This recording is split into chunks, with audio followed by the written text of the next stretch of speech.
Khyber Pakhtunkhwa house इस वक्त दहशत गर्दों का, शर पसंदों का अड्डा है। जिसको आपने शेल्टर देना उसको खैबर पख्तूनख्वा हाउस के अंदर ले जाए, उसके बाद आप तमाशा देखें और आप पूरी रियासत जो है वो सरेंडर कर देती है उनके सामने कि ये खैबर पख्तूनख्वा हाउस में घुस गए।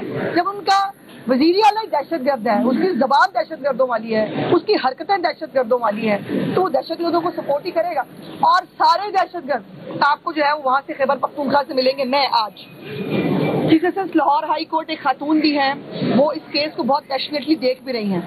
मैं आज रिक्वेस्ट करना चाहूंगी chief justice Peshawar high court से, जिन्होंने एक जरताज गुल नामी 9 मई की दहशतगर्द को कौम की बेटी कहा था, उसको शेल्टर दिया था, उसको जो है फांसी जमानत देकर उसको खुल खिला के दंदनाने के लिए भिजवाया था।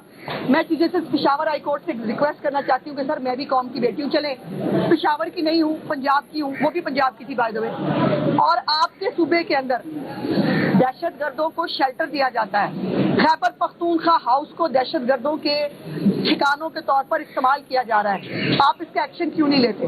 आप इसका नोटिस क्यों नहीं लेते? क्या मैं बेटी नहीं हूँ आपकी? क्या जरताज गुल को जो है 9 मई की दहशतगर्दी के बावजूद उसको तहफ़्फ़ुज़ देना जो है वो पेशावर हाई कोर्ट की जिम्मेदारी थी? तो जनाब हमारा वाली वारस इस मुल्क में कोई नहीं बनेगा। ये जो फेवर्स हैं, ये जो सारी पैशनेट किस्म की जो चीजें हैं, ये सिर्फ एक पार्टी की और उसकी औरतों के लिए। पेशावर हाई कोर्ट जो है उसको भी इसके अंदर इंटरवीन करना चाहिए। पेशावर हाई कोर्ट के चीफ जस्टिस साहब को रिपोर्ट मांगनी चाहिए।